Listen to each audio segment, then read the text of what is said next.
মানুষ ধীরে ধীরে বারুদের স্তূপে পরিণত হয়েছে।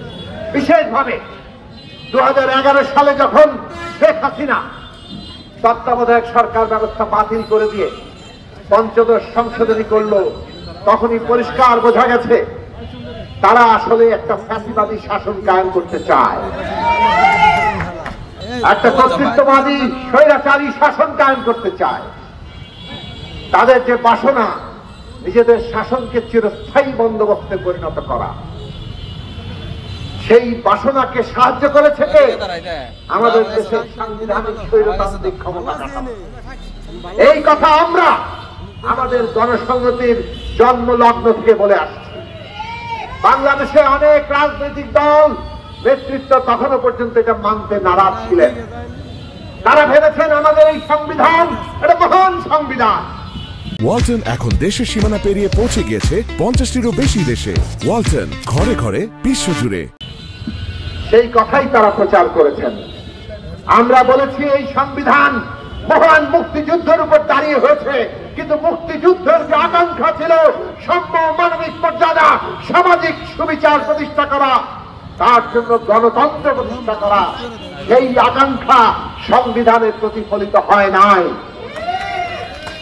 বলে সমস্ত ক্ষমতা একজন ব্যক্তির হাতে কেন্দ্রীভূত করা হয়েছে। যিনি প্রধানমন্ত্রী হন তার হাতে সব ক্ষমতা, আর তিনি পুরো রাষ্ট্রটা পকেটে ঢুকিয়ে জনগণের উপর স্টিম রোলার চালিয়েছেন। এটাই কি আমাদের অভিজ্ঞতা ছিল না? এটাই কি 72 সাল থেকে এই দেশের অভিজ্ঞতা হয়নি? এরা কেবল স্টিম রোলার চালিয়েছে তা নয়, সব অধিকার কেড়ে নিয়েছিল, এমনকি ভোটের অধিকারটাও কেড়ে নিয়েছে। এই জন্য তত্ত্বাবধায়ক ব্যবস্থা এসেছিল, কিন্তু তত্ত্বাবধায়ক ব্যবস্থাও টেকে নাই। আর টেকে নাই বলে আমরা দেখেছি কিভাবে তত্ত্বাবধায়ক ব্যবস্থা গিলে খাওয়ার চেষ্টা হয়েছে। শেখ হাসিনা এর বিরুদ্ধেই কথা বলেছেন, কিন্তু 8 সালে ক্ষমতায় এসে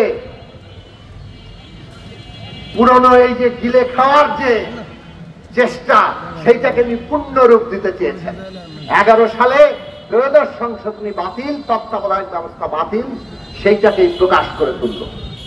অর্থাৎ এইটা জমিদারি, এই দেশের এই জমিদারি তারা চালাবেন, এটা তাদের বাপ দাদার সম্পত্তি।